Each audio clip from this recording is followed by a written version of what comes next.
시리아의 안디옥에서 바울이 3차 전도 여행을 시작을 하지요. 그래서 부르기아 땅, 갈라디아 땅을 거쳐서 그리고 에베소에 도착을 했습니다. 그리고 그 도착한 에베소에서 어떤 제자들이라고 하는 12사람쯤 되는 무리들을 만나게 됐습니다.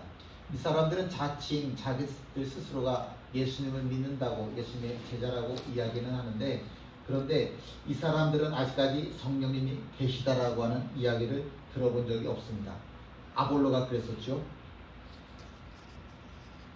예수님에 대해서 예수님의 이름은 알고 있지만 그분이 왜 메시아인지, 십자가가 뭔지, 부활이 뭔지 알지 못하던 것처럼 이 사람 어떤 제자들도 예수님의 고난, 부활 전혀 몰랐었습니다. 그래서 사도 바울이 이 어떤 제자들에게 예수님의 십자가, 고난, 부활을 전하였고, 이 말씀을 들은 어떤 제자들은 당연히 복음을 영접하였고 그리고 세례를 받았습니다. 성경에 보니까요, 바울이 그들에게 안수함에 성령이 그들에게 임하심으로 방언도 하고 예언도 하더라 라고 성경에 기록하고 있습니다. 손을 넘고 세례를 주었어요. 주님, 이 사람에게 성령을 부어주십시오, 뭐 이런 기도가 아니라 그저 세례를 주었을 뿐인데, 갑자기 성령님께서 하늘로부터 임하셔서 이 사람들의 입이 열려지면서 방언도 하고 예언도 하는 일이 일어났습니다. 참 신기하죠? 방언이라고 하는 건 무아지경, 내 정신이 아닌 거예요. 내 정신이 아닌 상황으로 마치 환상에 빠진 것과 같은 그런 상황에서 내가 이해할 수 없는, 사람의 이성으로는 알아들을 수 없는 그런 하늘의 언어를 방언이라고 이야기를 하죠. 본인의 입에서 나오는 언어이지만 본인 자신, 나 스스로가, 기도하는 사람 스스로가 이게 도대체 무슨 뜻인지 잘 몰라요. 그게 방언이에요. 그래서 참 신비롭기만 한 겁니다. 그래서 성령님께서 나한테 임하셨다라고 하는 것을 확인하는 가장 쉬운 방법으로 방언을 하면 성령님께서 너한테 임하셨네, 이런 이야기들을 많이 하죠. 그렇게들 이해를 하고 있습니다. 방언이라고 하는 건 하나님의 선물이에요. 그런데 이 방언이라고 하는 것을 받으면 내 욕심대로 사용하는 그런 일들이 참 많아요. 나 이런 사람이야, 그런 자기 과시의 수단으로 방언을 사용하는 사람들이 많더라고요. 그런 사람들은 이런 거죠. 방언을 받지 못한 사람들을 보면서 너 방언도 못 받았어? 에휴, 하수네. 이렇게 사람을 열등하게 보는 참 못된 버릇이 있다라고 하는 겁니다. 심지어 방언하지 못하는 사람들에게는 어떤 교회에서는 너 구원받지 못한 사람이야 라고 이야기하기도 합니다. 고린도전서 14장에 보면 방언에 대해서 다른 말씀은 뭐 사랑은 온유하며, 사랑은 오래 참으며, 사랑은 시기하지 않으며, 그게 잠깐 이렇게 쭉쭉 말씀들 나누고 무슨 은사가 있고 무슨 은사가 있고 이렇게 쭉 나가는데, 고린도전서 14장에 가서는 한 장 전체를 방언에 대한 이야기로 꽉 채웠습니다. 방언이 너무 중요한 거예요. 고린도 교회는요, 우상이 많은 도시란 말이에요. 그런데 우상이 많다라고 하는 도시의 특징이 뭐냐면 영적인 게 굉장히 강해요. 영적이라고 하는 이 단어만 들으면 그냥 사람들이 뭔가 대단한 걸 발견한 것처럼, 그렇게 영적인 게 뭔데, 아주 민감한 사람들, 그 사람들이 고린도 교인들인데, 그 고린도 사람들 안에 방언이라고 하는 것이 사람들의 우열, 잘난 사람, 못난 사람, 이렇게 구분 짓는 부작용으로 나타나더라 하는 겁니다. 함께 있죠. 내가 너희 모든 사람보다 방언을 더 말함으로 하나님께 감사하노라. 그러나 교회에서 네가 남을 가르치기 위하여 깨달은 마음으로 5마디 말을 하는 것이 1만 마디 방언으로 말하는 것보다 나으니라. 사도 바울은요, 자기는 너희들보다 방언을 훨씬 더 유창하게 할 수 있다라고 이야기를 합니다. 난 너희들이 하고 있는 방언들보다 훨씬 더 유창하게 할 수 있어. 그런데 나는 공개 장소에서는 절대로 방언을 말하지 않아.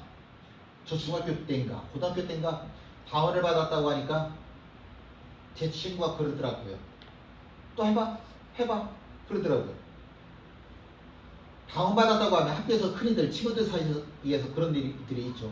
그러면 또 어떤 친구들은 알았어 들어봐 그럼 방언한다고 해서 또 막 떠들어요. 그게 과연 방언이라고 하는 걸까? 방언은요, 방언을 하는 사람도 그 뜻을 모르고 듣는 사람들도 그 뜻을 몰라요. 나는 방언을 하고 이 사람은 방언을 못해. 방언을 하니까 난 잘난 것 같고 방언을 못하는 이 사람은 열등한 것 같아. 이 사람한테 열등감을 주려고 내가 방언하는 거 아니란 말이에요. 이 사람에게 열등감을 주려고 하는 방언이라고 한다면 10,000마디 하는 것보다 차라리 5마디 사랑의 언어, 감사합니다, 사랑합니다, 고맙습니다, 이런 사랑의 언어 5마디 짧게 하는 것이 훨씬 더 낫다라고 하는 겁니다. 방언이라고 하는 걸 보면 우리가 알고 있는 영적인 세계가 굉장히 많은 거예요. 생각해 보세요. 하나님이 이 땅을 만들어 놓으셨잖아요.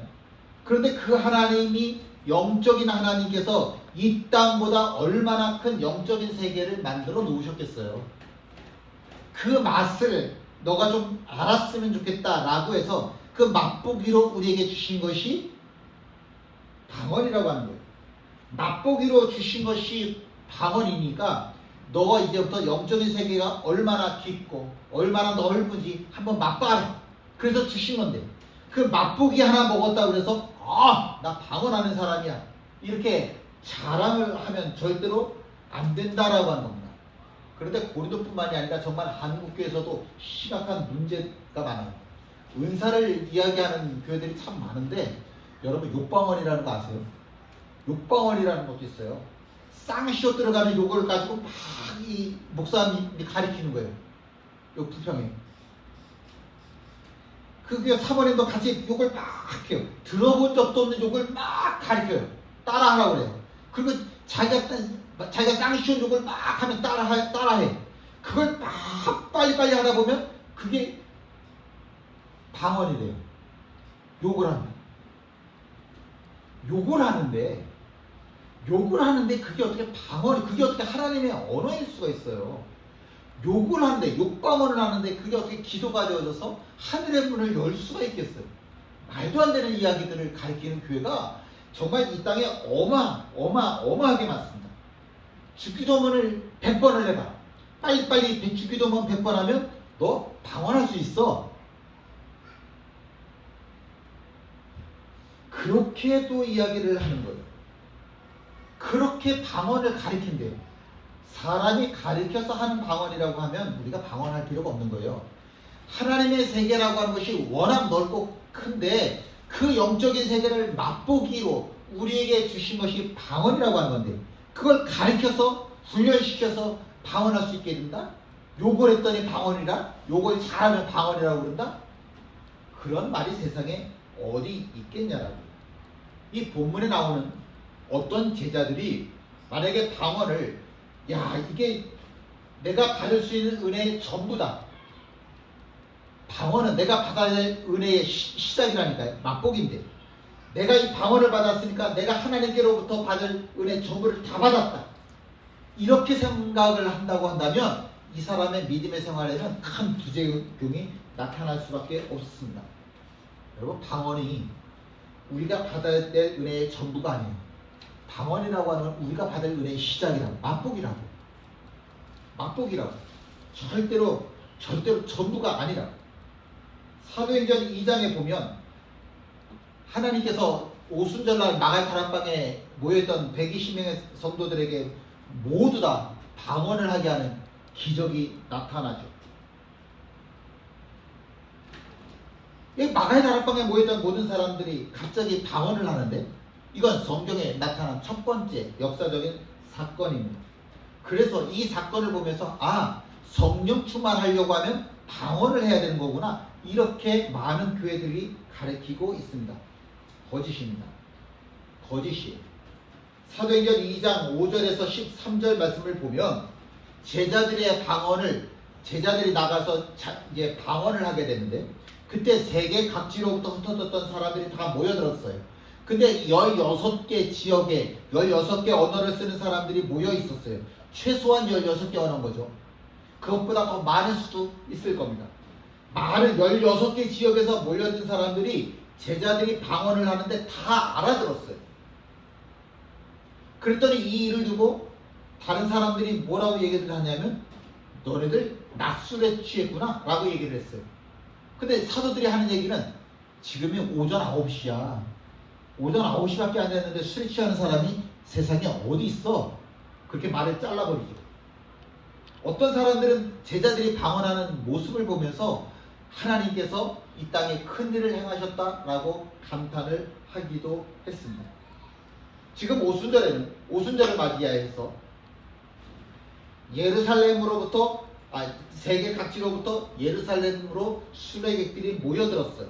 그리고 제자들은 이 사람들에게 복음을 전하는데, 이 사람들은, 이 세계 각지에서 모여든 사람들은 히브리 말을 몰라요. 왜 모르냐면, 미국에서 태어났는데 한국말 다 잊어먹었어. 일본에서 태어나서 일본 말은 잘하는데 한국말을 못하는 거야. 러시아에서 태어났으니까 러시아 말은 잘하는데 한국말을 못하는 거예요. 그런 사람들이 예루살렘으로는 가야 된다라고 하는 것 때문에 예루살렘에 왔는데, 히브리 말을 할 줄 아는 사람들이 지금 하나도 없는데, 이 사람들에게 지금 제자들이 방언을 하니까 이 모든 사람들이 다 알아듣는 거예요. 그리고 하는 얘기가 뭐냐면, 희한하다. 저 사람은 분명히 히브리 말을 하는데, 이스라엘 말을 하는데, 내 귀에 영어로 들리네. 내 귀에 일본 말로 들리네. 내 귀에 러시아 말로 들리네. 내 귀에 스페인 말로 들리네. 이렇게 되는 거예요. 모여든 사람들이 16개 넘는 그 나라 사람들이 전부 다 자기 나라 언어로 제자들의 말을 알아듣더라라고 하는 겁니다.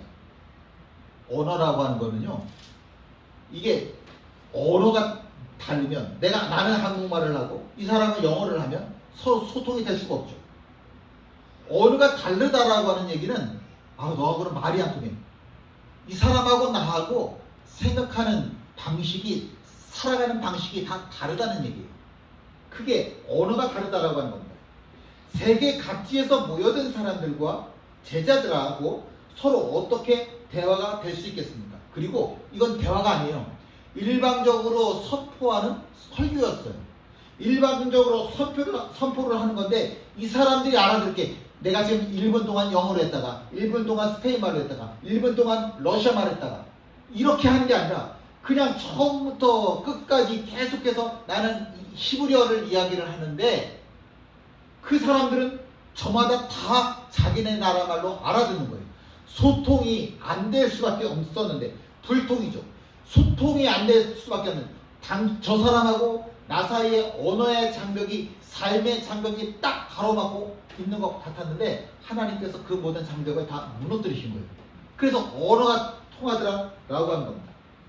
방언이라고 하는 말은 언어라고 하는 뜻이 있어요. 영어로도 ton이라고 하는 말에는 혀라고 하는 말이잖아요. 근데 그 말의 또 다른 뜻이 언어예요. 방언이라고 하는 말에는 혀라고 하는 말도 있고 언어라고 하는 말도 있다라고 하는 겁니다. 제자들이 요엘서 말씀을 읽어줬어요. 이런 말씀이었어요. 하나님이 말씀하시기를, 말세에 내가 내 영을 모든 육체에 부어주리니 너희의 자녀들은 예언할 것이요 너희의 젊은이들은 환상을 보고 너희의 늙은이들은 꿈을 꾸리라. 그때 내가 내 영을 내 남종과 여종들에게 부어주리니 그들이 예언할 것이요 또 내가 위로 하늘에서는 기사를, 아래로 땅에서는 징조를 베풀리니 곧 피와 불과 연기로다. 주의 크고 영화로운 날이 이르기 전에 해가 변하여 어두워지고 달이 변하여 피가 되리라. 요엘서의 말씀은, 예언은 안 이루어졌어요. 지금요, 요엘 말씀 읽었는데, 말세는 이러한 일들이 일어날 거라고 하는 이야기를 요엘 선지자가 예언을 했는데, 지금 제자들이 선포하는 이 자리에는 이런 예언들이 하나도 이루어진 게 없다고. 그런데도 선포했어요. 그럼 거짓말한 거 아니야?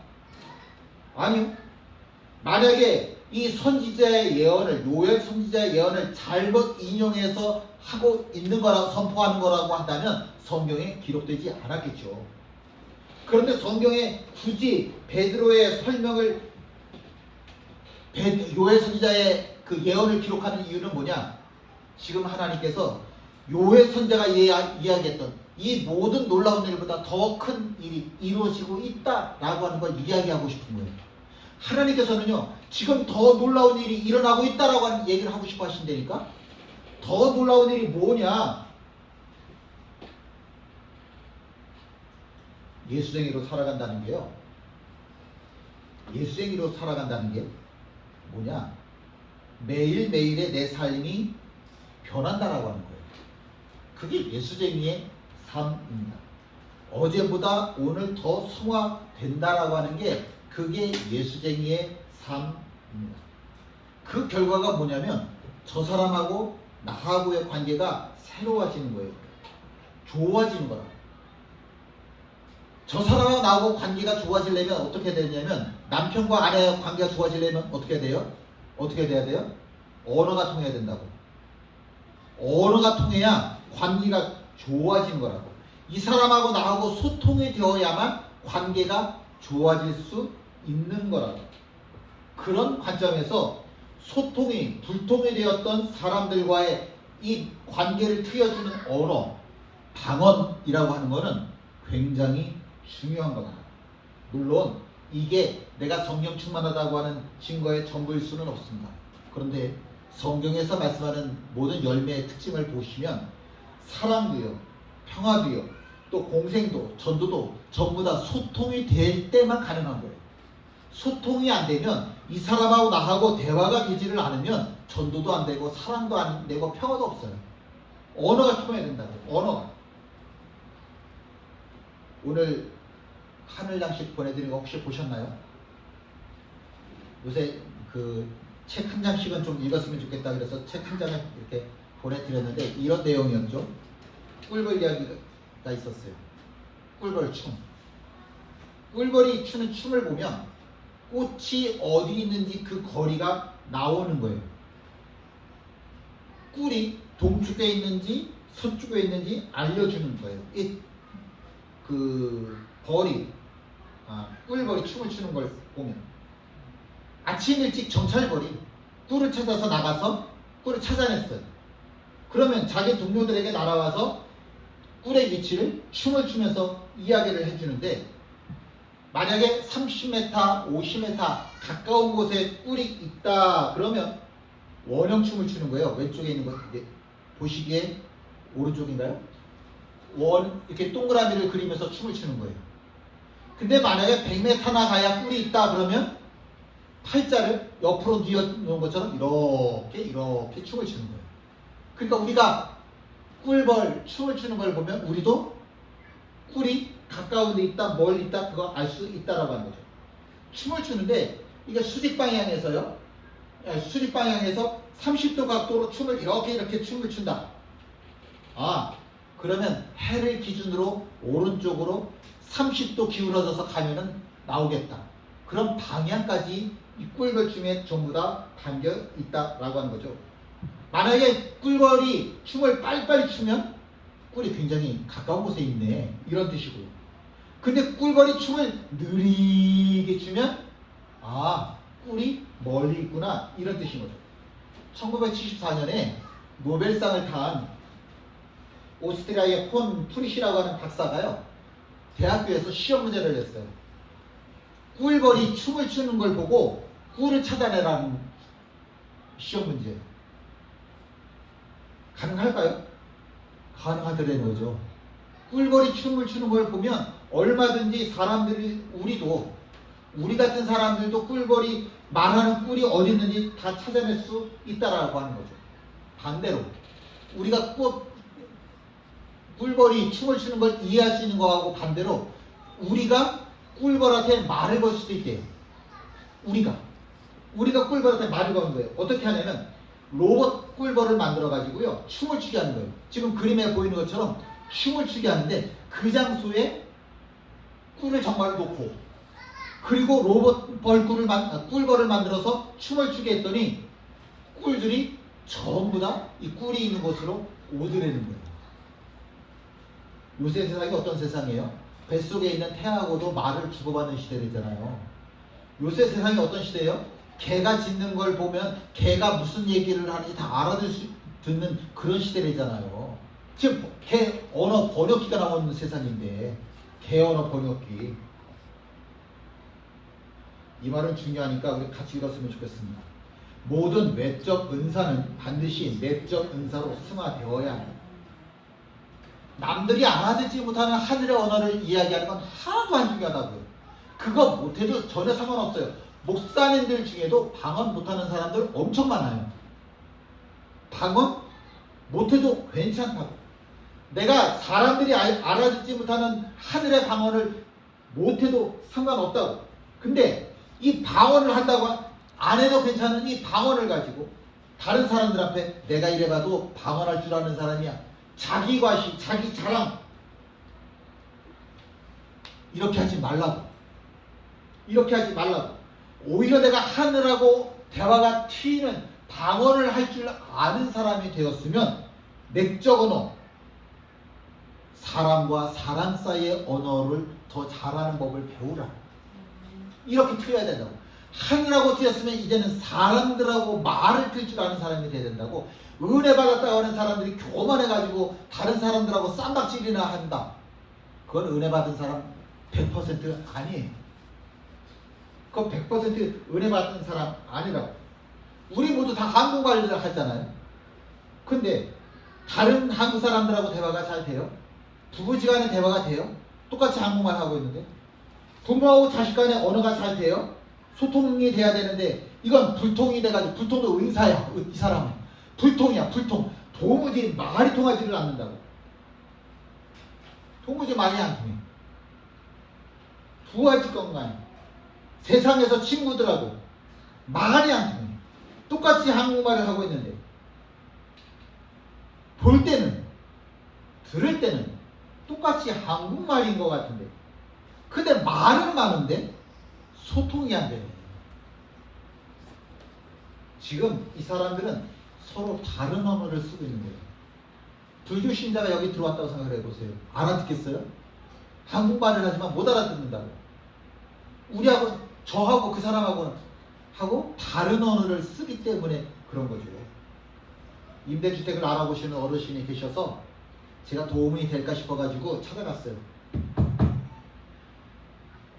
이분이 자기 얘기를 시작을 하는데 1시간이 넘도록 자기 예전에 살아온 얘기부터 지금 얘기까지 다 읊어와. 아직까지도 얘기가 끝나려면 몇십 년 얘기가 더 나왔어. 그래서 제가 그냥 그 집에서 나왔어요. 이야기하고 싶었거든요. 필요하다고 하면 이 어르신 모시고 제가 LH 임대주택 가서 이야기 좀 자료 찾을 수 있게 도와드리고 싶었어요.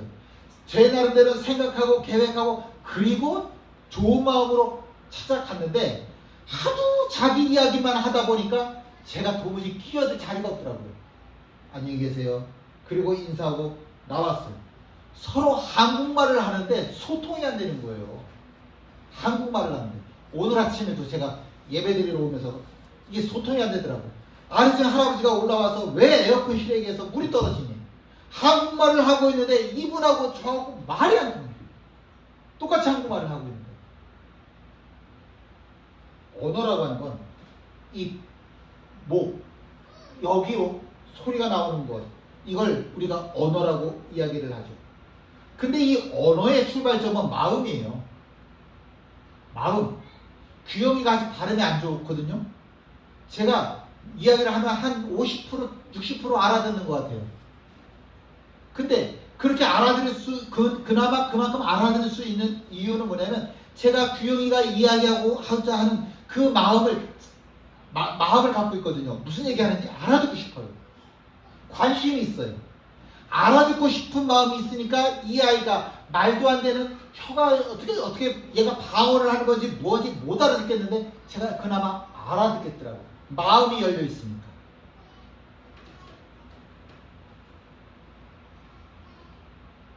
먼저 뭘 해야 돼요? 들어야 돼요. 들어야 된다고. 내가 하고 싶은 얘기 그냥 떠드는 사람은 이제 죽을 때가 가까이 온 사람이야. 죽어도 괜찮은 사람이야. 살만큼 살았다고. 자기 얘기만 막 떠드는 사람. 전 극우라는 사람들 싫어요. 전 극좌라는 사람들 싫어요. 왜냐하면 그 사람들은 자기 하고 싶은 말만 하니까.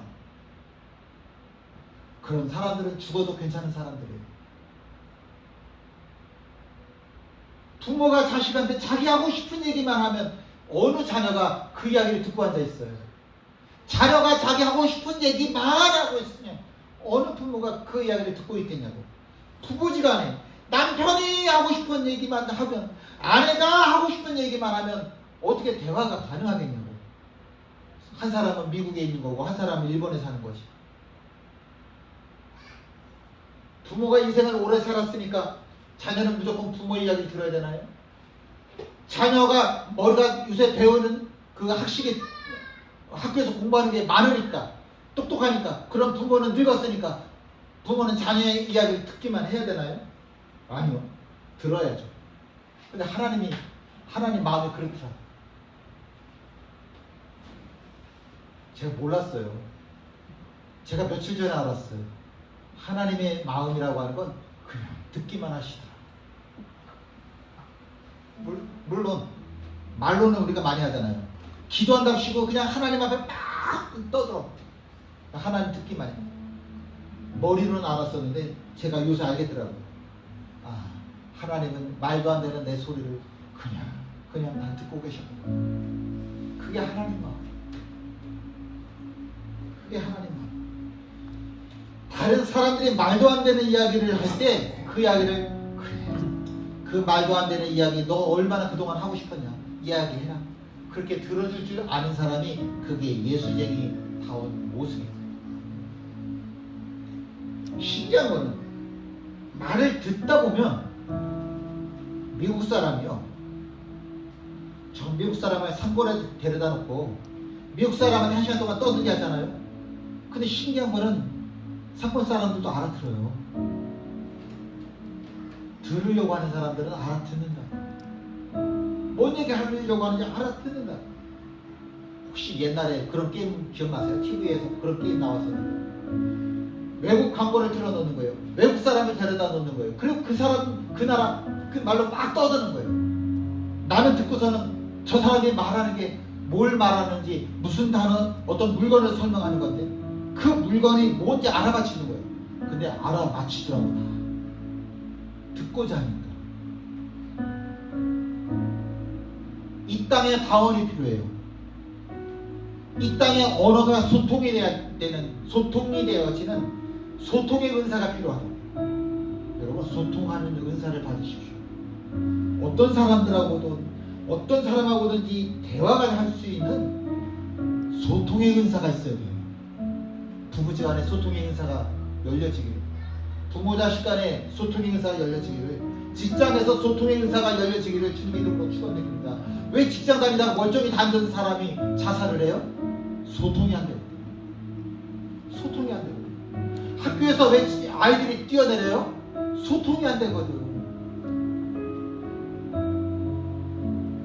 예수님께서 이렇게 팔을 벌리셨는데 멀잖아요. 나만 안아주시려면 이렇게 주님의 팔이 이렇게 돼 있어야지. 근데 나도 안아주시고, 성도들도 안아주시고, 남편도 안아주시고, 자녀도 안아주시고, 부모도 안아주시고, 자식도 안아주시고, 다 끌어안아주시려니까 세상에 더 벌릴 수 없을 만큼 우리 예수님의 두 팔이 쫙 펼쳐져서 그렇게 돌아가셨네요. 그리고 예수님이 하신 마지막 말씀이 뭐예요? 다 이루었다. 소통의 은혜가, 소통의 은사가 나를 통해서 일어나기를, 그 누구도 아닌 소통의 은사가 나로부터 시작되어지기를 주님의 이름으로 축원드립니다. 깨달아 찬양하십니다.